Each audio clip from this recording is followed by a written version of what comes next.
This tutorial is going to walk through how you can store PDFs, annotate them, import the annotations into Obsidian, keep track of your citations for publication, and then connect all of this together using artificial intelligence to speed up your research workflow and deepen your ability to learn. Hello, my name is Callum, also known as Waterloots, and welcome to today's video on how to connect Zotero to Obsidian. Zotero is a way that you can collect, organize, annotate, cite, and share research. You can go to the internet and download copies of websites or PDFs, and you can use Zotero as a reference manager. You can store all of your research inside of their integrated storage system, and then you can connect this to Obsidian. What that means is that you're able to keep track of your PDFs inside of Zotero, but integrate your highlights and annotations and citations inside of Obsidian. That makes it really easy for you to write in Obsidian referencing citations from your reference manager in Zotero, but keep track of everything inside of Zotero.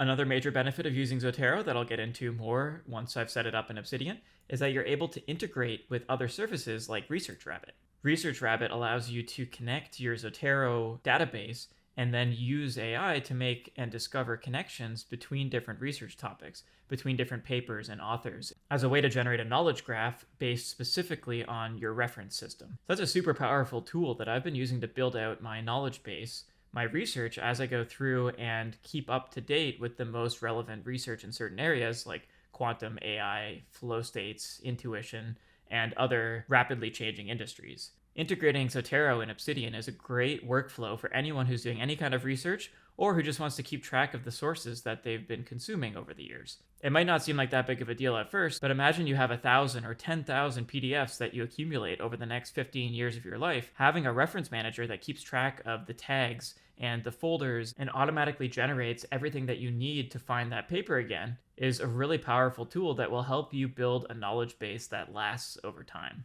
And what's even better is you can use Zotero to highlight, to annotate specific sections of the PDFs, and then using the integration with Obsidian, you can export those highlights into your Obsidian vault.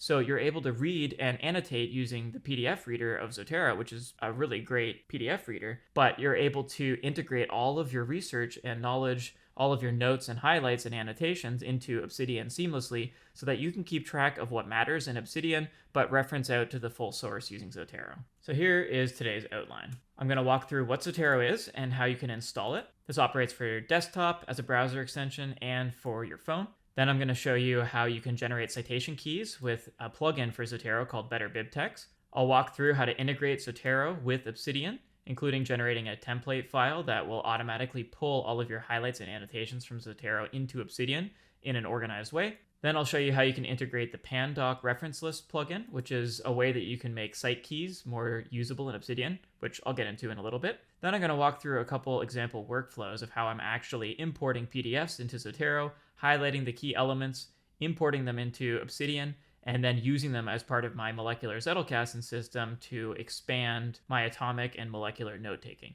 Finally, I'll walk through how I use a tool called ResearchRabbit to integrate with Zotero and Obsidian that really augments my ability to research using all of these PDFs that I've been generating and organizing inside of my Zotero reference manager. The reason I'm interested in setting up my Zotero and Obsidian integration and showing you how to do it is because I've been publishing my Obsidian notes to my digital garden at wanderloots.xyz. But now that I have my whole system set up, which I've made a series of YouTube videos on, how to set up a digital garden, how to organize Obsidian, how to automatically generate inboxes and indexes, and how to implement the Zettelkasten note-taking system, it's time for me to actually start using this system to research, to explore the topics that inspire me to build an Obsidian in the first place. So if you're interested in getting your vault set up in any way, I have a full tutorial series here that a lot of people have been finding incredibly helpful, so I highly recommend checking it out. So to make my system more practical, I've established a curriculum for myself for 2025.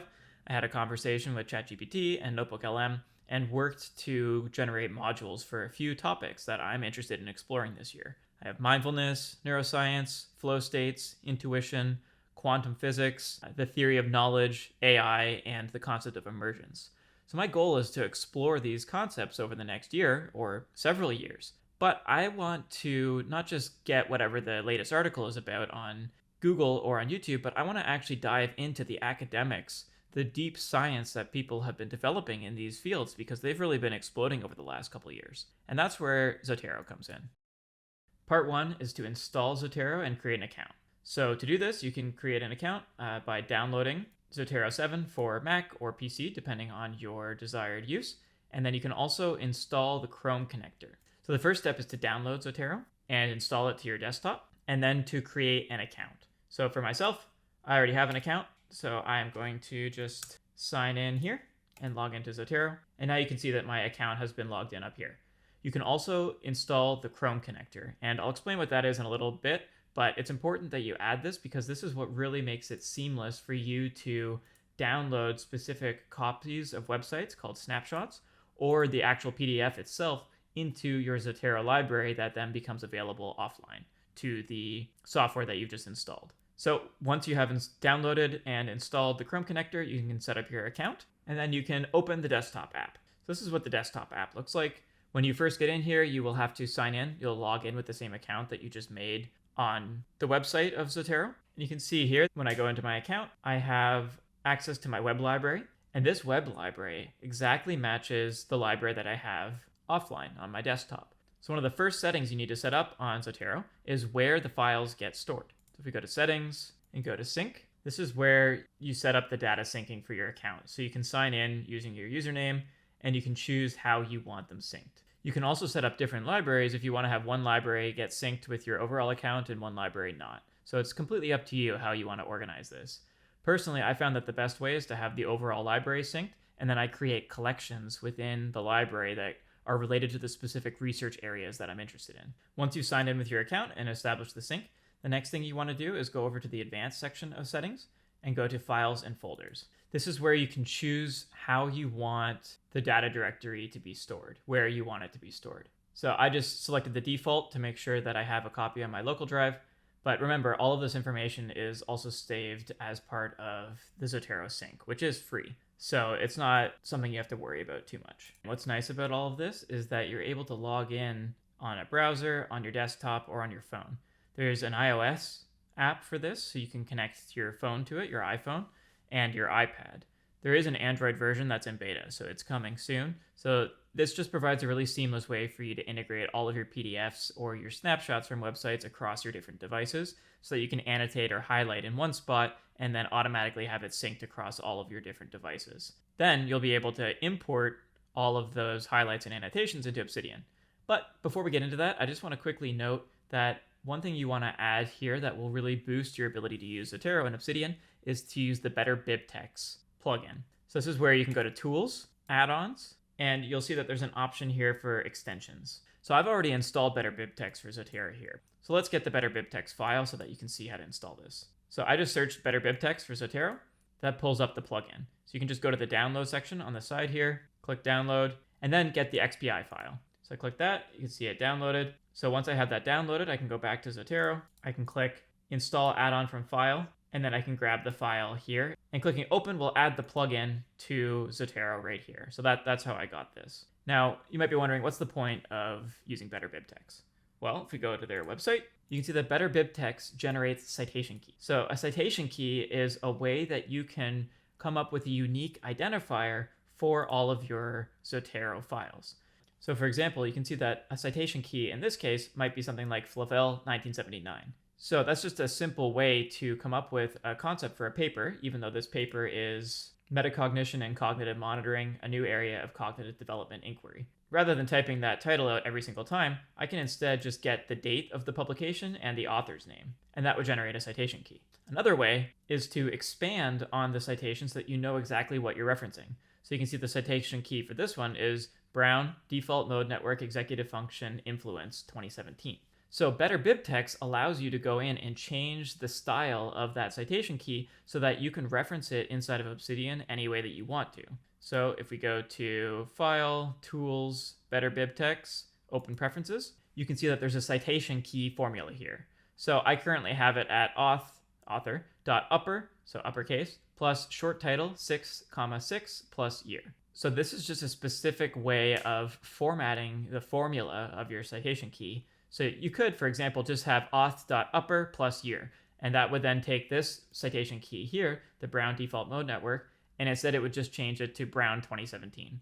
So you can, again, do this however you want to. If you go to the website for BetterBibTex again, you can see that they have a configurable site key generator. So it shows you how you can modify the different formulas so that you can export the citation key however you want.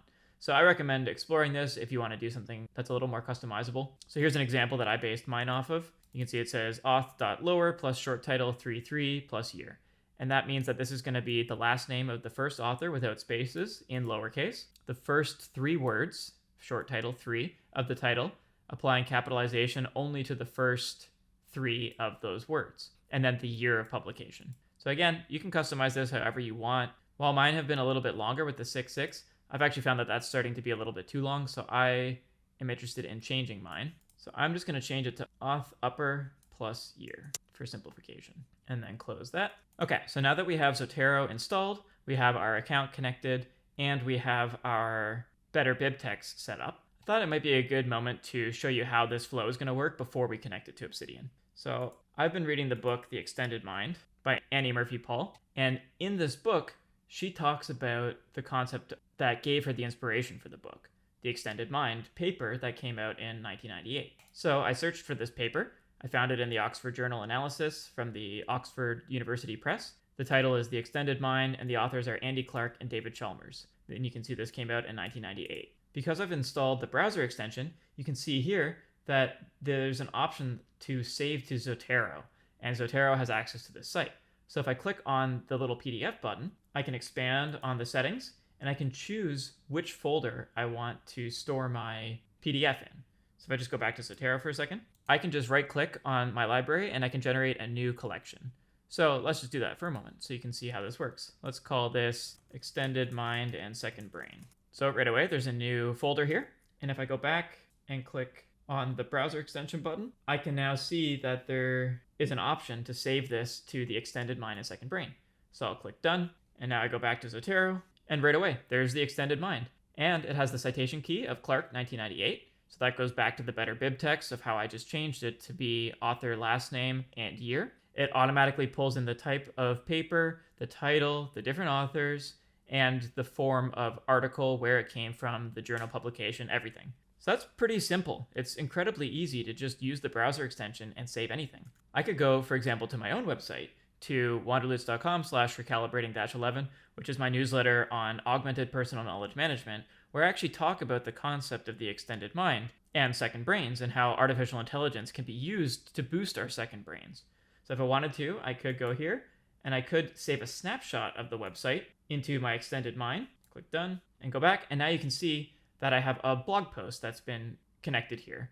It even pulls in the abstract from the website, and it pulls in the author, Callum and Wanderlutz, the website, and the date that it was accessed. So all of this information is exactly what you would need if you were producing an academic paper and you had to cite where you got your source from. You would need all of this information. Okay, so now that we have a couple sources in here, before I show you how to highlight and how to annotate the sources and then import those highlights and annotations into Obsidian, we have to install the Zotero integration plugin. So if you're unfamiliar with how to install plugins, I do have a YouTube video that's a full walkthrough on how you can customize your Obsidian, including different plugins. So I recommend checking out that video if you're looking to do more. But for now, we can go to Community Plugins, Browse, and search for Zotero. And the one you're looking for here is called Zotero Integration. So let's click on that. You can see that it requires the BetterBibTex for Zotero plugin. So that's why I installed that before we got into Obsidian.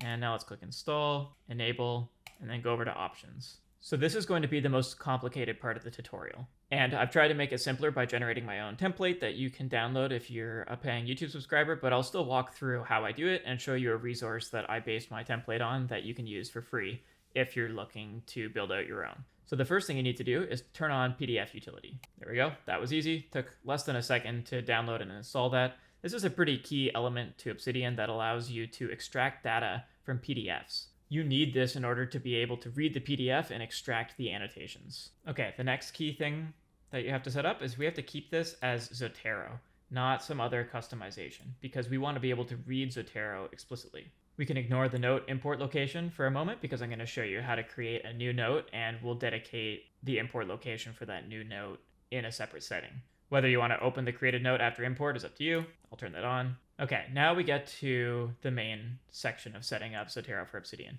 So we want to change the import format. So once you click Add Import Format, we can change the name of this. This is setting the command function. So when you press Command P or Control P, you're able to run a command in Obsidian. So we just need to come up with a name of what we want to call this function here, the import format. So I'm going to call this literature source note. And here we can change the output path. So what I mean by that is if we go back here, we can see I have all of these folders set up on the side as part of my molecular Zettelkasten system. But while I have a section for sources, I don't have a section for literature sources specifically, something that's coming from Zotero. So I could, for example, create a new folder within my sources and call these literature sources. So now that I've done that, if I go back to the Zotero integration and go down to my import format, I can change the file path to show where I would like the new note to be created. So what that means is by running the function, the command of literature source note, it's going to generate a file that pulls in all of the notes that I've taken in Zotero, all of the highlights, the annotation, and writing, and it will create a new file that will be positioned in the output path.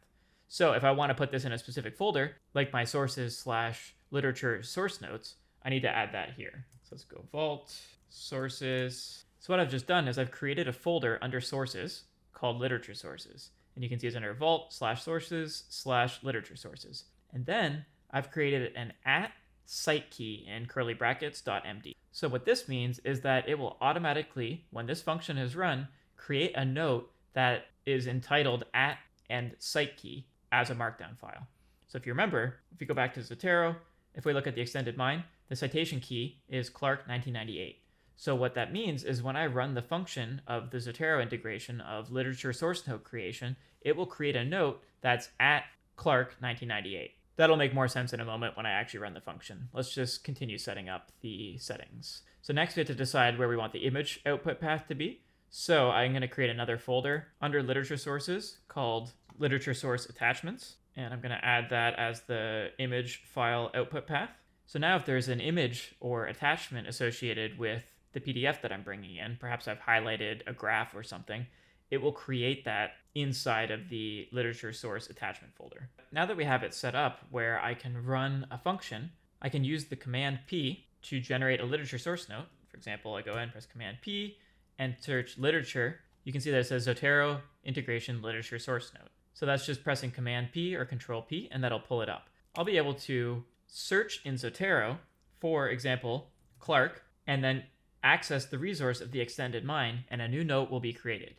But in order to create the note in a way that's actually useful for me, I'm gonna close this, I need to establish a Zotero template. Now, in order to get the template to work, we have to have what's called the templater plugin installed. So I talk about this more in my automatic inbox and index YouTube video. So if you're wanting to learn more about templater, I recommend checking out that video along with a more detailed explanation on how DataView works. But for now, you can just go to community plugins, browse, search for templater, which is one of the most popularly installed templates of all time, almost 2 million installs, and you can install that here.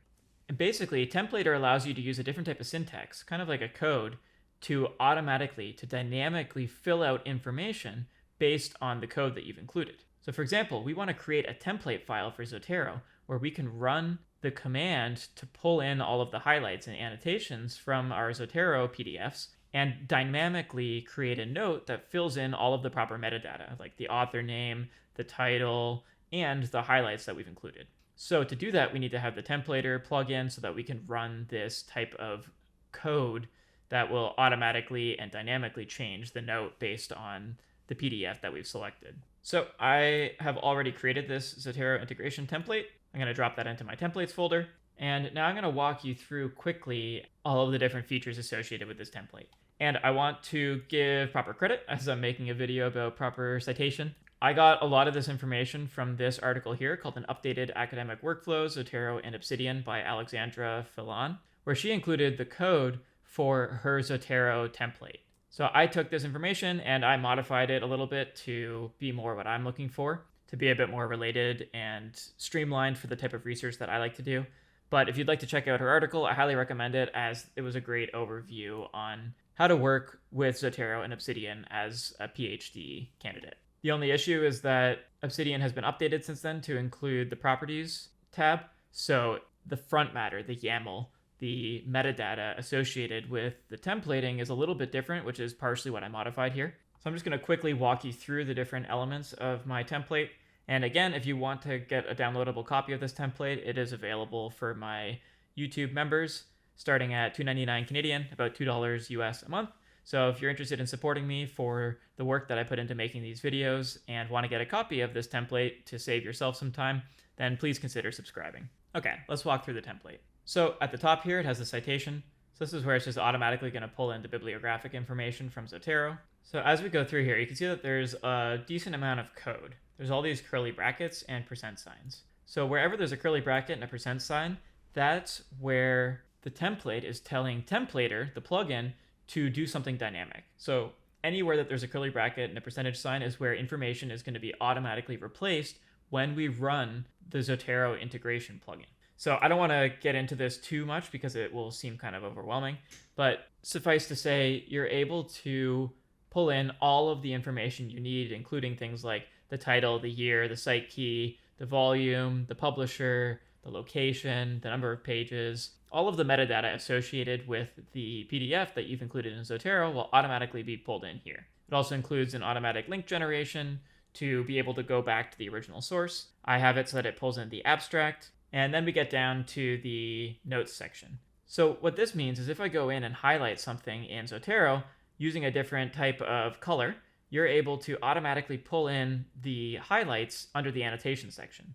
And similarly, you're able to add notes associated with the highlights, so those will get pulled in here. You can see that there's a lot of complicated information here, so I recommend checking out Alexandra's page, or you can get access to this as part of my membership. And one final thing I want to point out is that you can see here it's got this Zotero tags section.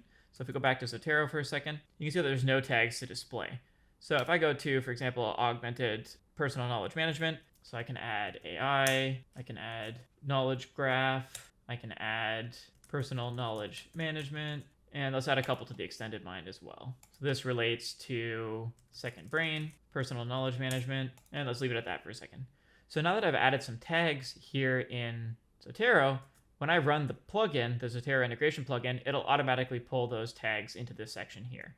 So this is an easy way for you to take the exact same organizational structure that you have inside of Zotero and apply it into Obsidian. I could have added those tags directly as I downloaded the file, so it's a nice way that you can streamline the creation of snapshots or PDFs into Zotero and just add the organizational structure there. But if you're interested in learning more about how I actually like to organize my system, I have a video that goes more in depth on how I organize my Obsidian Vault using tags, topics, and maps of content. So I apply that same methodology to the way that I operate in Zotero to keep track of my resources. So if you're interested in learning more about how to deal with tags in a way that you can actually generate emergent insights rather than just rigid structure, I recommend checking out that video. And again, you can see here that there's a notes section. If I added a note to the extended mind, then when I run the Obsidian plugin, it'll automatically pull that note under this section here. So now that we have the template in the template folder, I have to search for it and add it. So let's go and add the Zotero integration template. So by changing this setting here, it's telling the plugin what file to reference when it's generating the template. We can also choose the bibliographic style. So for my bibliographic style, I like the American Psychology Association. Let's go with 7th edition, APA. This is just one that I dealt with a lot in law school, so it's one that I'm more familiar with. And what this means is that when I generate a bibliography using the Zotero integration plugin, I'm able to export all of these site keys in the APA format. So you can choose whatever type of citation you're looking for depending on the type of publication you're going for. Or even if you're not dealing with publication and you're just using this to keep track of your references over time, this is not as relevant. And that's it. Everything is set up. So now why don't we create our first literature source note? So I'm going to go into Zotero and I'm going to open the extended mind, which pulls up the paper, and let's take a quick look. So I would say the introduction is actually pretty solid. Where does the mind stop and the rest of the world begin? The question invites two standard replies. Some accept the boundaries of skin and skull, and others say that what is outside the body is outside the mind. They propose a third position. They advocate a very different sort of externalism, an active externalism, the extended mind. So you can see that when I highlight it, when I select this text, it pops up with different annotation options. So you can choose whatever form of highlighting system works for you. because the specific colors are going to be pulled into Obsidian based on the way that the template is set up. So for example, some people use the Stoplight method, which I was asking ChatGPT about earlier. The Stoplight method of annotation is a way that you can use 3 colors, red, yellow, and green, to give yourself clues as to why you highlighted the information. So red is anything that stops you, which could be something unfamiliar, a difficult passage, something that requires further thought because it's challenged you. Yellow is anything that makes you slow down and think critically. So this could be something that's related to your key idea or argument, something that is important for you to keep track of as you go through and read the source. And green are passages where you feel confident to go ahead. So these are areas that you feel like you understand pretty well. They're related to important takeaways or summaries, and they relate or align with your prior knowledge or conclusions. So the goal of this is that it helps with your focus, engagement, retention, and reflection. I've also heard a few different ways of doing this, where people use red to indicate something that they're coming across in the source where they know for sure the author is incorrect or the information has been disproven. But for example, you could use purple, you could use pink. The specific color coding system is completely up to you, and it's whatever helps you the most. But the goal here is that you have some form of color coding system so that as you go through and highlight the information in your sources, you know, for example, this is an interesting thing, but it's nothing unfamiliar to me. So it's kind of validating. I'll make that green. And I could click on the annotation on the side and I could add a comment, or I could add a tag to continue my understanding of that particular feature. So as you go through, you could read more, and I can go through and highlight more information of things that resonate with me in any way that you would do research or learning. So I like thinking of the self. It's what I write a lot about. The concept of self-awareness and self-actualizing, being the best version of myself. So maybe this gives me some more to think about, so I'll give that yellow. And let's go back to here, and I'll say, okay, I had a note. A note gets automatically added underneath the extended mind folder, and I can write whatever I want here. So I can just add a quick little note there. And now that I have highlighted something in the PDF, I can go back to Obsidian, and let's run the function. So I'm going to press Command P or Control P, search for Zotero, literature source note, awaiting the selection, and I know that this is Clark, so I can search for the extended mind, or I could search for Clark and see how it pulls up the entire reference here. Click on it and hit enter. So it pulled in the site key automatically, Clark 1998. It pulled in the Zotero tags, personal knowledge management, second brains. It pulled in the bibliography, all the metadata, the link to the PDF, and you can see here that it automatically pulled in my note. This is one of the earliest examples of the concept of the second brain and goes more in depth as to the specific forms of cognition available to us by extending our minds. And it pulled in the different highlights. It pulled in the green highlight and it pulled in the yellow highlight.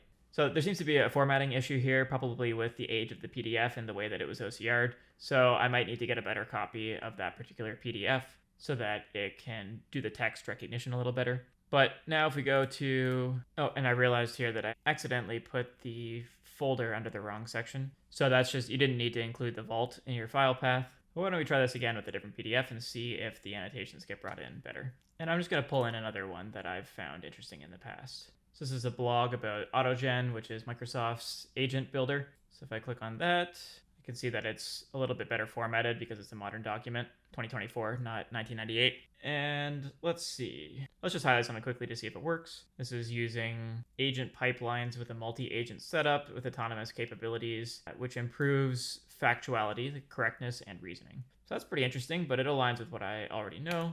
So let's give that a highlight. Now let's go back to Obsidian and let's import that note.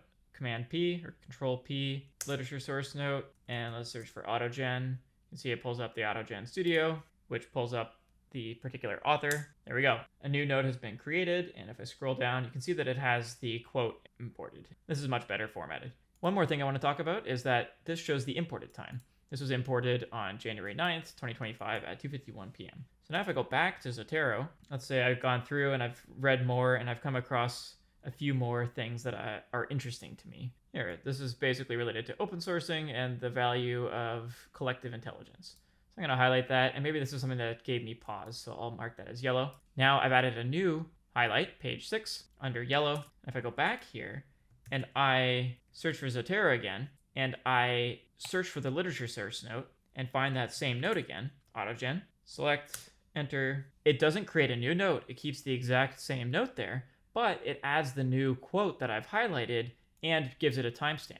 So what's nice is that once you've created this literature source note once, every single time you go back and edit or annotate that PDF in Zotero, you can just re-import the note, and it doesn't delete your prior information, it just adds to it here as the new information. So this is just a really nice way, especially if you're dealing with a long PDF like a textbook or a really complicated PDF that you're going through and you only get partway through it and you want to start taking notes on it, but you don't want to go through the whole document. You can always go back and add these quotes in later. Okay, so now that we have a couple examples of literature source notes that I've included in here, I thought it'd be useful to quickly show you how you can actually use this in writing. Perhaps I want to bring in an element of the extended mind of Clarke's 1998. So I can create a new note and I could put, for example, extending our mind enables enhanced cognition. And I want to insert a template because this is going to be an atom. So template, Command P, insert template, atom. Again, if you're interested in my atom molecule alloy system, it's available for my YouTube members, but I do walk through the entire templating system and how I structure it in my Zettelkasten video. So I recommend checking that out if you're interested in atomic or molecular note taking. So now here I can include a specific reference link where I can just search at Clarke 1998. And now these two notes are linked together. If I open a linked view, open a local graph, you can see that my new atomic note, extending our minds enables enhanced cognition, references the Clarke 1998. But that is in the metadata. So that means that the reference is at the top here. I can write out a note that directly links to this note, but this isn't going to generate any kind of citation. If I were to export this, perhaps as part of a Word document, so that I could compile a manuscript for publication, it's just going to include this reference. It's not actually going to cite it. This is where we need one more plugin that allows us to bring in inline citations a lot more easily. And I just want to briefly show you how that works before I get into the AI tool that I think is probably the coolest part of using Zotero. So let's go back to settings, community plugins, browse, and Pandoc. So I'm going to use the Pandoc reference list. Install, enable, let's check out the options. So what's nice about the Pandoc reference list is that it automatically integrates with Zotero. So rather than trying to find some external bibliography from a file, which you could include as a path to bibliography file, I'm just going to turn on pull bibliography from Zotero. And you can see that it mentions here that you need to have the BetterBibTex plugin. So that's, again, another reason why I've included that. And then once you enable pull bibliography from Zotero, you can automatically pull in the library, which is called My Library. And I can choose the citation style that I'm interested in, which, again, let's do American Psychological Association. And the feature that I wanted to show you here is this one right here, which is the render live preview inline citations. So this converts a single bracket with the @Pandoc reference citation to the formatted inline citation in a live preview mode. Or as an alternative, you can include the specific reference here, the @Pandoc citation, so that's using the double brackets, in the reference list, and it formats them as inline citations in the live preview mode. So now you can see I went back here and I had included this double bracket here, which I'll just type in again, do @Clarke, and it automatically pulls in the Pandoc reference format to show you what it would look like as if I was actually citing that particular PDF rather than the linked note in Obsidian. But if I click on it, it still behaves as the linked note in Obsidian. So it's kind of best of both worlds where you're able to pull in more information about the authors or whatever the format is that you want for your citations, and it looks as if it's ready for publication. So this is where if I export this note now using the Pandoc plugin, it will be able to include the proper citation, like the APA citation, rather than just a double bracketed linked note in Obsidian. So again, that might not be for everyone, but it is an easy way that you can start to convert your Obsidian notes into other document types that are ready for publication. And that's actually what Pandoc is for. Pan in Greek means all, so of everything, and then doc. So this is all docs. So you're basically able to convert Markdown into a Word document or into a PDF or into any other file type that you're interested in converting your Obsidian notes, your Markdown file, into. What's also nice about the Pandoc reference list plugin is that you're able to show cite key citations. So I can turn that on.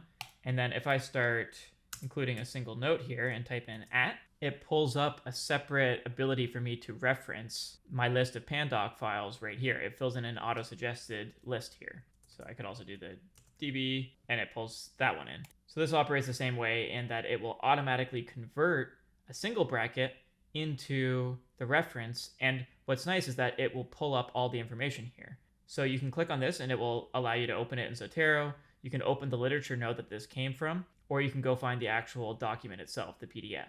So the Pandoc reference list plugin really enhances your ability to be working with sources that are maintained and organized inside of the reference manager in Obsidian. And again, this just forms part of your overall workflow. I would then go in and find the key parts of information in these PDF highlights that I've extracted from Zotero and convert them into my own notes here, literature notes, commentary on why I find this information valuable. By opening the linked graph view, the local graph view, it really allows me to start to see all of the information that appears and is related to this particular source. So it expands my ability to use these source notes as PDFs from Obsidian in much more practical and atomic ways. Again, if you're interested more in the note-taking side of things, I have a whole playlist on Obsidian and personal knowledge management and how I use Obsidian to write my newsletters and make my YouTube videos. So I recommend checking out that playlist if you're interested in learning more about it. But now we get to the final part of the tutorial, which I personally think is the most interesting and exciting part of using Zotero and Obsidian, and that's called Research Rabbit. So Research Rabbit is a way to bring in a knowledge graph using AI that expands on your Zotero PDFs that you've been collecting. So they liken it to being Spotify for papers, where you can add in papers and it will generate recommendations on related concepts based on authors or similar work or topics that it thinks you'll find helpful. And kind of like Obsidian, it comes up with a knowledge graph where you're able to generate graphs based on the research that you're including to see how your different topics connect together. So let's take a look. So the first thing you have to do is create an account, which is free. I'm just going to log in because I already have one. When you first open up Research Rabbit, you can see that there's nothing here. All the information is blank, but you have the option to import your Zotero collection. So this is why Zotero is useful, not just as part of Obsidian, but also as part of your research, because you're able to connect your Zotero account to Research Rabbit and then use it to build out your ideas and research concepts. So I can choose a new collection to sync with Research Rabbit. So I'll do the one that I just added here. Create a new name. I'll just keep it as the same. And that automatically pulled in my papers. But you can see here that my newsletter doesn't have a digital object identifier, and that makes sense because it's not a research paper. So I can say that none of these are right, though to be honest, it's interesting that it's giving me these suggestions, which might be related to something that I'm interested in. The next generation of e-learning, that could be something I want to look into, but for now I'm just going to click none of these are right.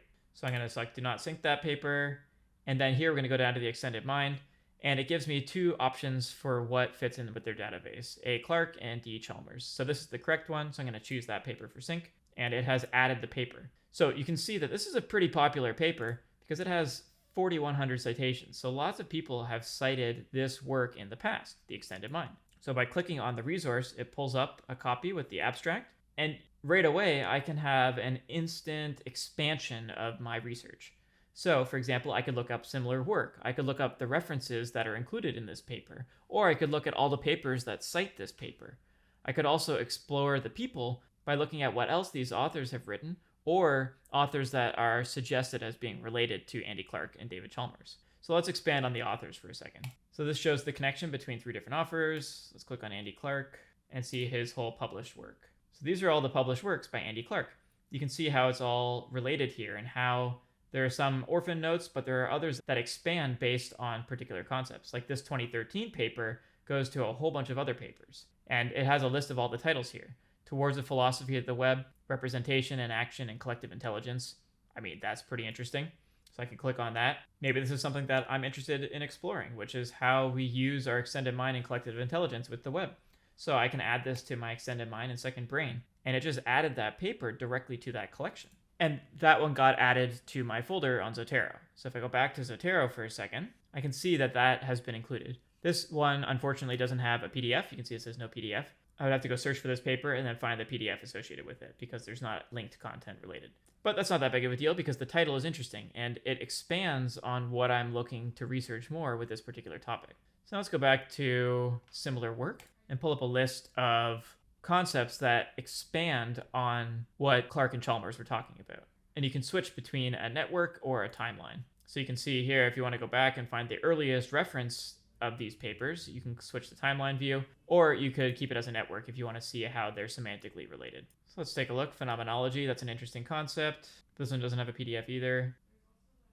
Okay, so I just clicked on one. This is the embodiment cognition and the World Wide Web. This is pretty interesting, and you can see that this one has a PDF related to it. So if I add this to my collection, add to extended mind and second brains. I can now go back to Zotero, click sync, and then the paper appears here, embodiment cognition in the World Wide Web. So now that I have this sorted inside Zotero, I can right click on it and click find available PDF. And that will search the web to find a PDF that's related to this particular one, which I know that it exists and it's available for free because I was able to find it inside of Research Rabbit. So now if I expand on this, you can see that there's a copy of the PDF. So if I click on that, I'm able to open this paper inside of Zotero. And again, I can go through and perhaps find the most interesting part, referencing Clark, which is interesting. And maybe I'll give that a yellow. I can go back to Obsidian, press Command P or Control P, literature source, wait for Zotero to pop up, and search for embodied, because that was the name of it, cognition in the World Wide Web. Click on it, click enter. It's now pulling the information from Zotero, creating a new source with paulr.smart 2014, and it pulled in the highlight down below here. So now I could add my own notes, or I could continue expanding on this by perhaps going through and saying, oh, embodied cognition, that's an interesting concept. I'm going to press 2 brackets and create that into its own note, click on it, and then turn that into an atomic note that references back to that particular paper using the Pandoc reference link to include here. And again, I could expand on the linked view, open the local graph, and see of how this concept of embodied cognition relates to the specific reference and other concepts that I've linked to it in my atomic note taking. And if I included this as part of a paper, maybe I open a new note, I create an alloy, which is my publishable template, and I want to include a couple concepts here.